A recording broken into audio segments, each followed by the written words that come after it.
Hey there, Tisha here, and apologies, my hair's probably everywhere. It's very windy and I've just tried to find a spot where I'm not going to get blown away.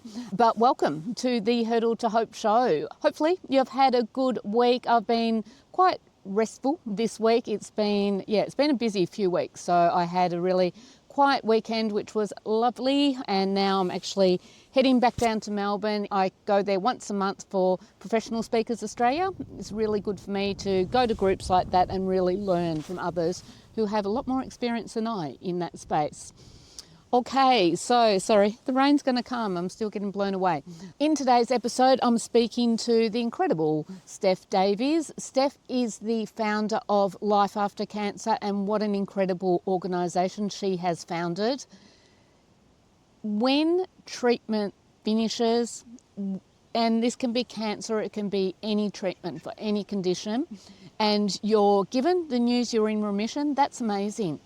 But mentally, you enter a new era, and that can be really difficult. So that's what Steph and I talk about today. Both of us with lived experience. Steph herself was diagnosed with cancer.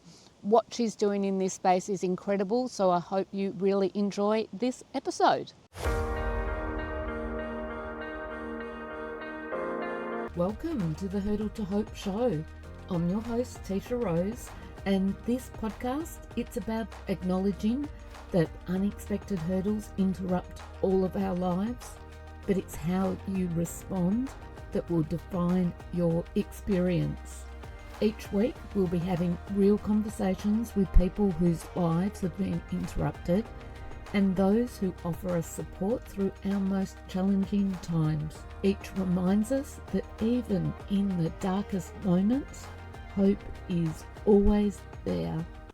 Thank you, Steph, for joining us here on the Hurdle2Hope Show. Really pleased that we've connected. Thank you so much for having me. Really grateful to be here. And just to let everyone know, where are we chatting to you from? Because your accent is different to my Australian accent. I am in East London today, where Life After Cancer started. It is, got a kind of classic British summer day today. Cloud, rain, a little bit of blue sky, a little bit of everything. That's good. Lots of Australians leave. I lived over in Edinburgh for a year back in my 20s, and lots of Australians are over in London traveling around. So yes, we know the temperature. So that's all right. And just so people can get to know you a little bit, what type of things do you like to do outside of work? Like, what brings you joy and happiness? Oh, good question. I love being outside. Pilates, just kind of taking care of myself, the gym, being outside, long walks. Got a 6-year-old daughter, spending lots of time with her, being creative. Just kind of getting out. I think lots of us spend so much time working and at a computer or a laptop, right? It's just lovely to be outside. Yeah, beautiful. And part of the reason we've connected, we do have a similar experience, different cancers, but an experience with cancer sort of unexpectedly interrupting our lives. So can you just take us a little bit through of you were diagnosed with cancer and sort of the treatment, and what was that part of your life like, and when did that happen? Yeah, of course. So I was diagnosed with Hodgkin's lymphoma. I was very young, so I was 15, 16. So for me, that was over 20 years ago. I'm 39 now, so a very long time ago. But the bit that surprised me was 10 years post-treatment. So I was in Wales at the time. I'd moved to London. I had late effects up until kind of 20 years. I was still having follow-up appointments just due to the type of treatment. And they said, oh, you should have frozen your eggs and you're probably going to go into early menopause, kind of around just before age 30. So at that time, I was about kind of 26, 27. I didn't have a partner at the time. Freezing your eggs, dating, when do you have the conversation of going, oh, actually, I don't know if I can have children. All of this information around, will I go into early menopause? No one could really give me any like concrete answers. And at that time, my world was just very different. I'd recently finished uni. I had my first few jobs, just having a great time in London. And I was going through this with some very close friends who were very supportive. But what I really lacked was just someone going, I'm a few steps ahead. I really get this. And these are the things that helped me. So That was kind of my main experience. So it's for me, it's not so much about the kind of going through chemo and treatment, because of course we all know that's absolutely horrendous. But there were just so many question marks for me post-treatment, and where do I find the answers? Who do I have conversations with? Um, yeah, and thankfully there's a lot more post kind of cancer support out there now. But yeah, the bit for me was going, oh, I just love someone who's already been there, similar age, doesn't have to be the same cancer, but can just say, this is what helped and this is what didn't. Yeah, so what got you through that then, in your mid-20s? Because that's a time of your life where I was actually living in the UK at 26 in Edinburgh. So you're Oh, not thinking really? about, freezing eggs or, yeah. Yeah, exactly. So I kind of worked through it on my own. I had therapy that really helped me kind of come to, being okay with all of this. And then, so my background's in digital marketing, working with luxury brands, but I decided to take on a coaching kind of training program. And that really helped me just figure out, like, where am I at? What do I want for my future? What are my values? Suddenly, health got bumped up to the top of the list. It was like, I actually really need to take care of myself, because if I do go through early menopause, then actually, unfortunately, you read lots of awful stories. Mm. How can I manage that? How can I navigate that on my own? Mhm. Um, and just really like taking the time to figure out, like, what do I want going forward, and how do I have the confidence to put all of that into place? So I did my coach training with the belief of, like, I'd love to pass this on to other people who've had cancer, but just thought I have no idea how I'm going to make it happen. So um, a few years later, I put leaflets around East London in Waltham Forest, which is where I live, and 12 individuals came together. And it was just basically saying, if you've had cancer, should we just meet up for a coffee? So 12 individuals came together. That was early 2018. And we just had a conversation around it. Oh my goodness, I feel very, very similar to this. So that really helped. And kind of 3 months into that, they said, do you know what? Let's not talk about cancer anymore. I really want to feel like I'm moving forward. So we mapped out all of those kind of post-cancer challenges. And, the list is long, isn't it? From identity, who am I post-treatment? Yeah. What do I want now? What are my values? Fatigue, fear of recurrence, chemo brain, um, struggles with relationships, because those individuals think, oh, well, you're fine now. So just crack on and go back to life and run Yeah. around the world and have a great time because you're alive. Like, why are you not celebrating? So the list is long. So we mapped out, okay, well, what are the ones that coaching can support you with? And we created a 6-week program, which we've been running since 2018. And Wow. I'm not sure how many times we've run it, but we've probably run it about kind of 40, 50 times now. And it got funded by the lottery in the UK. Mhm. And then COVID, of course, happened. So Yeah. it forced me to take everything online.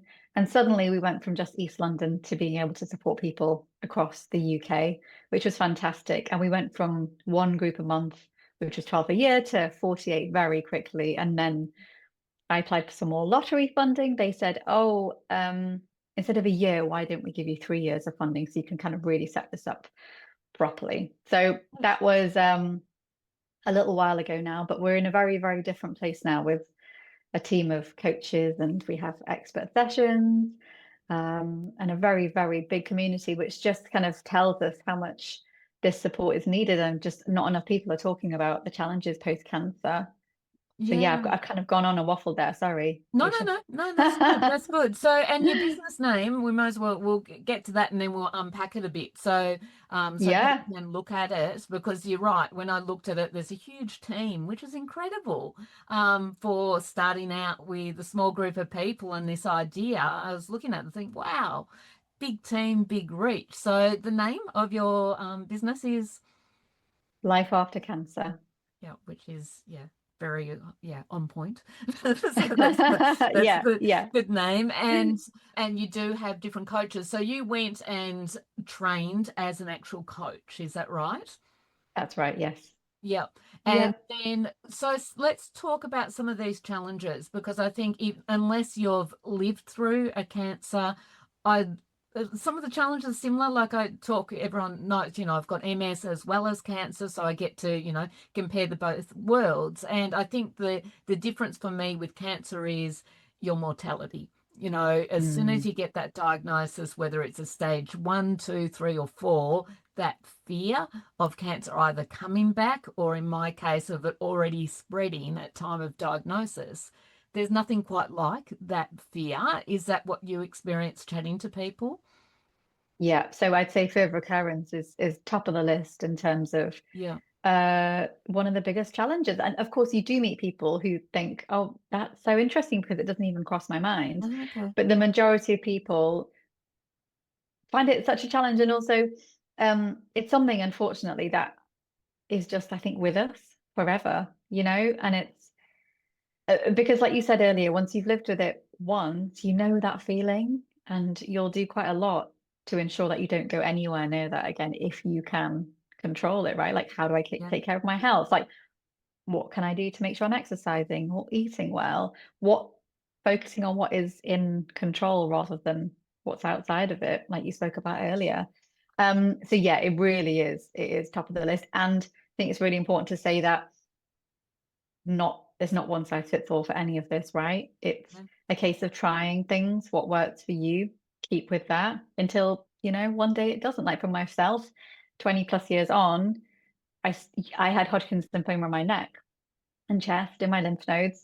So if I don't get tonsillitis, but if you've got a sore throat and you think, oh, my lymph nodes are up, it Yeah. really kind of triggers you It to think, oh does. goodness, hopefully this will go down in the next kind of 7 to 10 days. Otherwise, I need to go and have a little chat with the GP. And Dr. Liz O'Riordan, the breast cancer surgeon who had breast cancer, I love what she says because she says, oh, if it takes up headspace for you, it should take up headspace for your GP.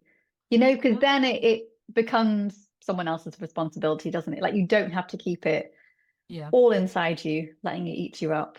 Yeah, absolutely. Because it is that fear, and I definitely feel it. So if you've got a little bit of pain, you say, "Oh, is that back in the liver, or is that the cancer going Yeah. somewhere?" And you don't want it. And then I think, "Oh, let's not give that thought any energy because I don't want to Yeah. attract that." Yeah. And yeah, so it is very real, that fear. Yeah. I think a really good way of doing that, like you said, you don't want to entertain it, do you? Mm, Is almost like putting a little note in your diary of, is that still there in 2, 3, 4 weeks? So you can go, okay, I'm yeah, going to park that for 2 weeks that's a good idea. and kind of check in with myself. So it doesn't, because it can take up so much headspace, can't it? Yeah. And so, what do you talk about, in terms of that internal narrative? Because you spend a lot of time at night dealing with the diagnosis, or if you're really in hospital or wherever it is, you can't escape those times by yourself when you're trying to make sure you've got positive self-talk, or you're not scaring yourself too much. So what type of things do you work with people around that? I think the umbrella, so not the kind of the exact words, the conversations people are having, but it's that most of us aren't very compassionate towards ourselves or kind. It's just that Yeah. we're not taught it from a young age or at all. At any point in our life, no one seems to be just have this with us that actually it's really tough and it's okay to take time to recover and to Yeah. do it at your own pace and to take the time to check in with actually like what do I need? What do I want?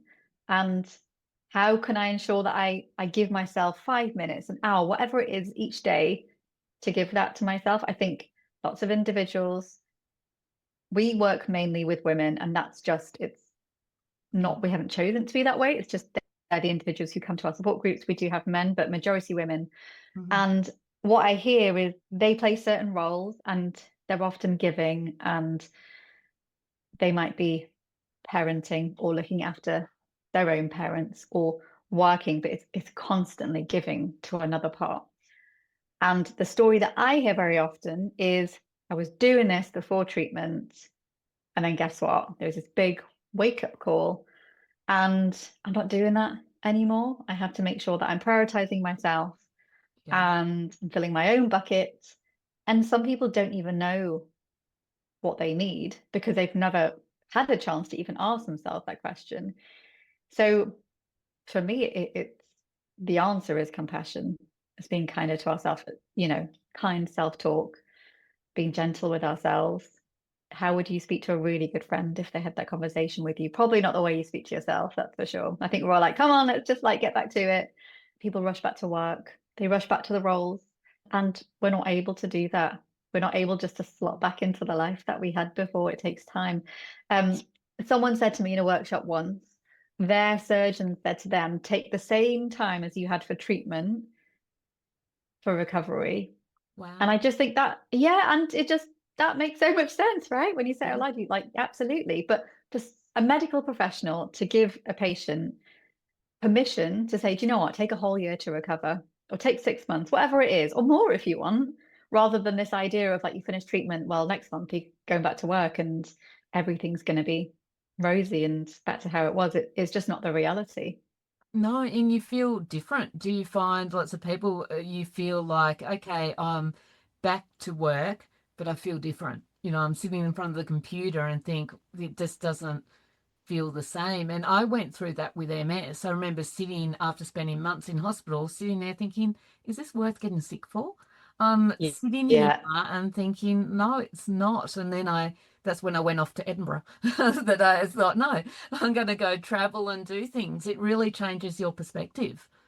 Yeah, exactly. That's a really good question, isn't it? To ask yourself, is this worth getting sick over or stressed over or losing sleep over?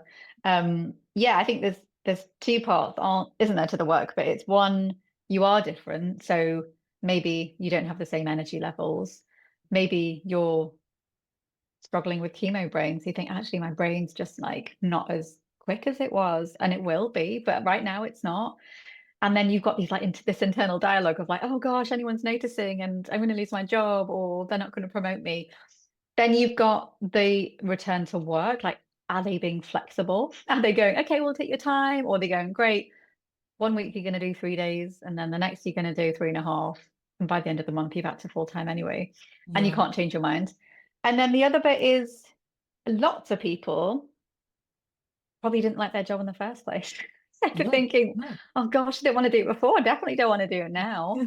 And how can I go back to work and someone's like moaning about the photocopier when I've just had cancer? Like you just Yeah. can't take that in. And lots of people want more meaning and more purpose in their day to day. And for lots of people, work doesn't give that to them. So I see lots of people think like, I just want to do my own thing. I want to give back. I want to feel like I'm part of something. I want to feel like if I leave, when I leave, I've left an impact. I've left like a print. I want to make change, and it doesn't have to be huge, but I want to leave something behind. Yeah, it does. It just gives you such a different perspective.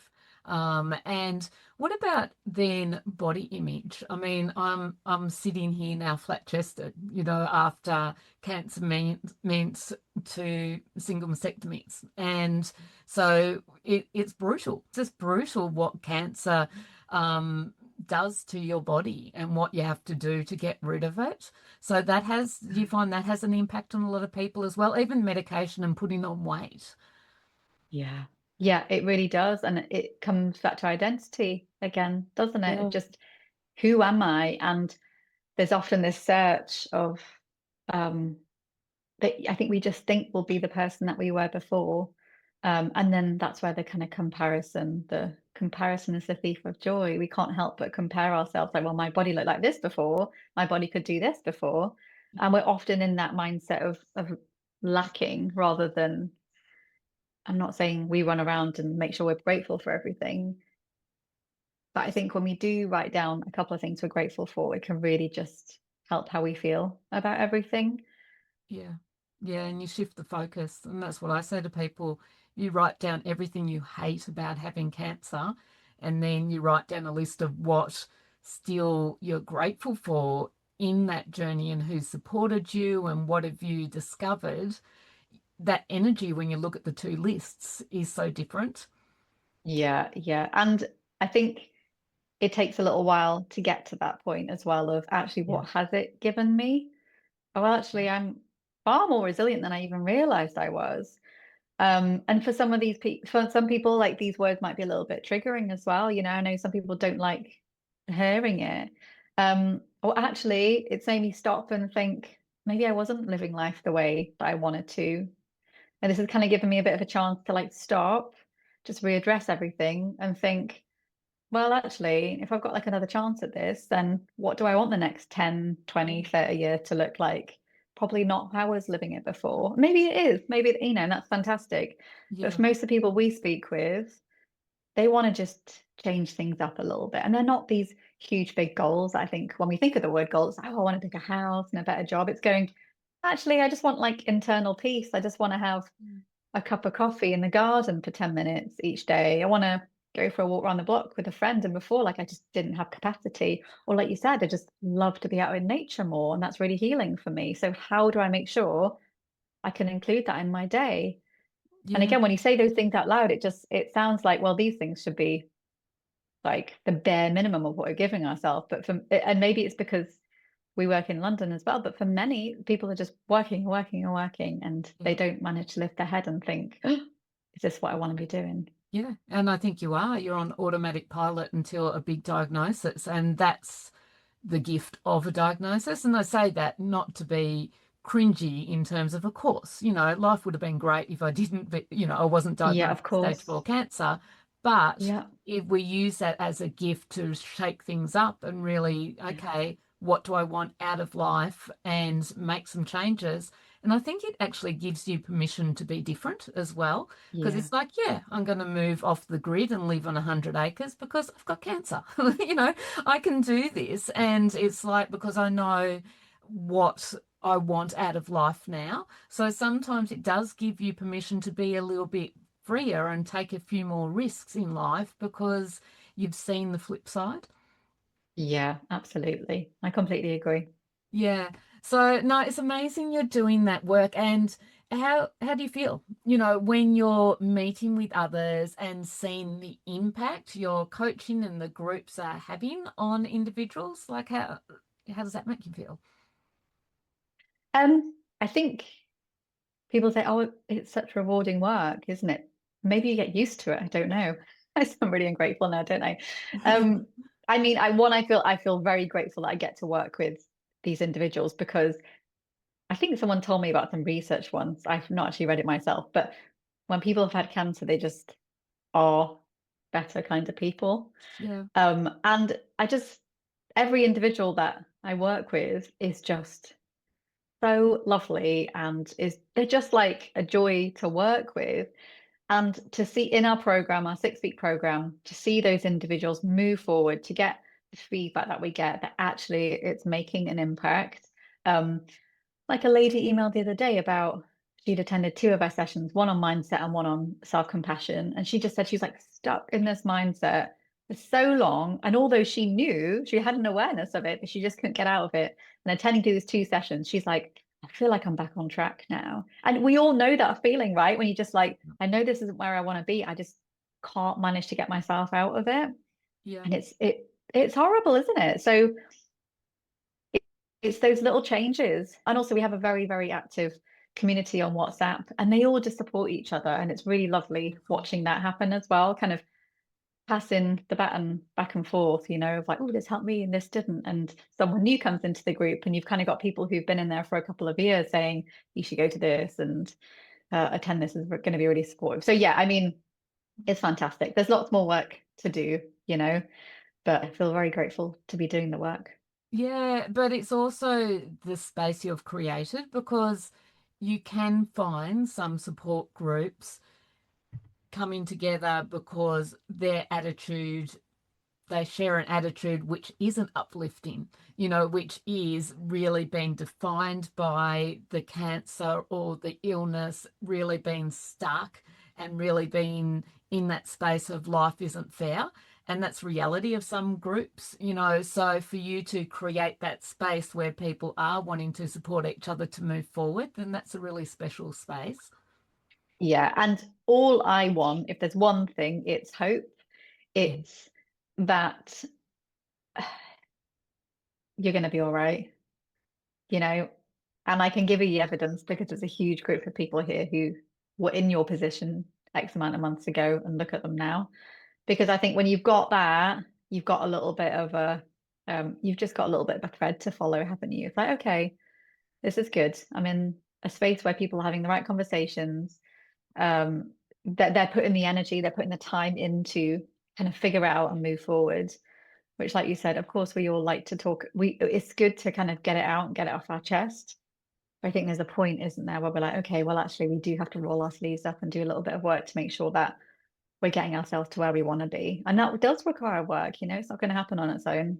No, no, not at all. And it's to the detriment of ourselves. And because we've both lived it, we can say that to people. Like you can stay in that space of it not being fair, but that is to the detriment of yourself, Yeah, and of course exactly. everyone Yeah. around you. But it's in your best interest to try and discover ways to move forward. Yeah, yeah. And that's why asking the questions of, who are you and where do you want to be in whatever the time frame, it could be for you, just where do you want to be in a week or where do you want to be in a year? Pick a time frame that individual's comfortable with. And then it's about going, okay, well, what do we need to do in order to get there? So no one's saying, well, no, you need to be, you need to have a better mindset and you need to not be kind of in the weeds with this. It's like if you're fine there, absolutely. Yeah. But if it's not serving you, if those conversations in your head are not serving you and they're not making you feel great, then let's have a little conversation about, you know, how do you want to feel? What conversations do you want to be having with yourself? What one thing could you do this week to take you just a little bit closer to that? And when we say actions, make it so small that you can't say no to it. Because I know no one wants a big old long list of things to do and then we don't do it. We never feel great about that, do we? But what's one small thing you could do this week to take you closer to where you want to be? Yeah, no, that's great. And that's right, because then it just starts a momentum, doesn't it? Yeah, It and you does. want to build evidence that you can do it as well. So if we keep Yeah. it small and then we have, okay, well, actually, I did those three things. Maybe I can do another three things next Yeah. month. No, that's really good. So if someone's listening and they've just finished treatment, so they've been, because that keeps you going. If each week you need to go in for a treatment, and I haven't had to have chemo or anything for my cancer, but that's brutal. So you somehow get through that and then it stops. So if someone's at that point, what type of things are you saying to them at that moment to sort of, readjust to life post treatment? Because I'm assuming that's a time where your mental health is, at a weak point, I guess. So I think the first is to know that, well, one, just take a minute to land Yeah, and kind of check in with yourself. Give yourself time to rest, recover, whatever that looks like for you. Um, and ask yourself what you need. I think lots of people don't do that. Like, okay, well, if I could do one thing for myself today, what would that be? If it gave me joy, gave me a little bit of energy, what is that? And again, don't make it too big. Cup of coffee outside. I'm going to read a page of my book, or I'm just going to watch something on Netflix. Whatever it is, it doesn't matter. But like just to check in, what do I need yeah, today? Don't worry about tomorrow. Don't worry about next week. And the other thing is like to know that whatever you're feeling, you're very much not alone. And there's lots of other people feeling this way. The biggest piece, the impact that I see in our community is the relief in groups of going, oh my goodness, I'm not the only one feeling this way. I thought I was losing my mind because I thought, well, why am I not happy that I've just finished treatment, running around the world having a great time when that's what we're told to do? But yeah, to know that actually others are finding it quite challenging too, and others still have lingering side effects. And we've got people in our group who've been they're 5 years post-treatment. So I'm not talking 6 months, yeah, 12 months. It's going, oh, actually, maybe I got my head down post-treatment and I just kind of cracked on and I lifted it 2, 3 years later and thought, oh, actually, I probably should have like addressed this. yeah, Um, so yeah, wherever you're at, whatever you're feeling, it'll be completely normal. And to know that other people are feeling very, very similar. And I think just finding someone who gets it is yeah. key. Yeah. And then if someone's supporting, because it's hard for those around us as well. Yeah. So what do Mhm. you say to those supporting someone who's just stopped treatment, or even, what can their role be? To know that it's not the end, it's very much the beginning of the next chapter, whatever you want to call it. Hmm. And just to keep checking in with that individual. What do they need? They probably don't even know, but just to remind them that they are there, and you might keep asking the question. Just, it's going to be a little bit annoying, but I want to ensure that I am here. Yeah. And whenever you do figure it out, I'm here to chat through it and to not have any judgment or don't feel like you've got to provide any answers, just to help that person chat it through and to process what's going on for them. I often compare it to people who haven't had cancer. It reminds me of, in the UK, we'll have, if someone passes close to you, you'll have the funeral about 2 weeks after. Mm-hmm. And once the funeral's happened, it's very much everyone's like, okay, well, the funeral's been there. So everyone goes back to their Yeah. day-to-day lives, right? And you're like, oh, this is the hard bit, because it's for those 2 weeks. You've got people around the house, they're always coming to see you, bringing food and gifts and texting you. And after that, it dwindles, doesn't it? But you Yeah. need a handful of people for that next year just to keep messaging, just to keep checking, like, how are you? Yeah, that's so I'm going true. to, if you don't reply, if you don't want to, but I'm going to keep checking in with you. Yeah, yeah. And I think even just a love heart emoji, or something like that, you Yeah. just know someone's there. Yeah. It doesn't have to be a big Yeah. conversation or anything. It's just like, yep, I know they're thinking of me, and that Yeah, makes a huge 100%. difference. Yeah. Yeah, yeah, I completely agree. Yeah. And then it doesn't feel like everyone's forgotten about you. Yeah. Yeah. Yeah, because it is tough and it's tough on everyone. But yeah, I love the community in that sense of what you're creating, because that is so important, because you do feel very alone, because no one else around you is going through what you're going through, or wanting to connect with you or to connect with Life After Cancer. So I'm assuming those groups are UK based, is that right? Yeah, but we have Yeah. people from all over the world Oh, joining, so you're good, more than good. welcome to join. Yeah, Yeah. so we have the traditional support group, where at the moment we had no agenda for a little bit of time, but we've started introducing like a topic such as fertility or menopause, or maybe it's just for Mhm. people who just finished cancer treatment. Then we'll have a guiding question, which kind of just helps shape it a little bit. So we'll have a conversation around the topic, we'll pop people into breakout rooms, and then if they want to, they can kind of use that guiding question to chat with Yeah. each other about what comes up from it. We have an expert session. So someone might come in and talk about fear of recurrence, exercise, nutrition, Yeah. menopause, um, like trauma after cancer, Yeah. um, self-compassion, anything and everything. And that will be from someone who probably has a PhD in that area. So they come in and talk, and it's about understanding it and it's about how you manage it. They've always got things to take away. We have coaching workshops where we might like your identity. Okay, well, let's like shape your year ahead, looking at your values, looking at your energy post-cancer. How can you manage that a little bit better? And then we've got a 6-week coaching program, which is a really small group of 12 people. And we kind of take you on a little bit of a journey around who are you now? What do you want? What are the stories that you tell yourself? A little bit of mindfulness meditation, looking at internal dialogue. And then from January, we're going to have, for people who are a little bit further along, we're going to have a group coaching Mhm. session for accountability. So at the start of the year, we're going to kind of shape the year ahead, and then we'll hold each other accountable at the end of each month. And then we've got our first retreat in Malaga in January, which I'm really looking forward to as well. Wow, that's so much there. So we'll put the website in the show notes, for sure, and share it on socials as well. But to give everyone the website. It's life-aftercancer.co.uk. Okay, great. Yeah, and definitely have a look. I had a look on the site, and there's different blogs on there and there's different information. So it's fantastic. And yeah, I'm really glad we've connected, Steph, because I think what you're doing in this space is so important, because living with cancer is like a journey like no other I've been on, but knowing that there is hope, and you're on the right podcast, because I am all about hope, and providing that light and hope to people is so important when they're going through those really dark moments. So yeah, so from someone with cancer, thank you so much for all you're doing in this space. Oh, thank you so much for having me. I'm really grateful. Thank you for your time. Okay, so I hope you enjoyed that chat. Sorry, it's getting very windy, but the elements of Daisy Hill. But I really hope you enjoyed that chat with Steph. Steph's website Everything will be in the show notes, but life-aftercancer.co.uk.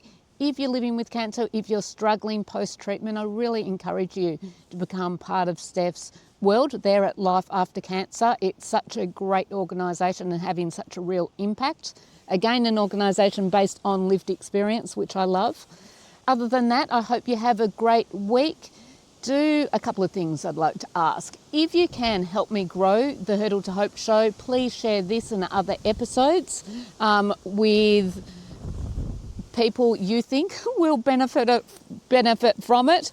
Also, if you haven't downloaded the free mini course, the Resetting Your Mindset in Nature, this is nature, my hair's everywhere, but visit Hurdle2Hope, remember Hurdle to Hope with the number 2, hurdle2hope.com/elements. This is exactly how I have healed on this beautiful land at Daisy Hill through the elements. And I should also actually say, are you following us on Instagram? Please do.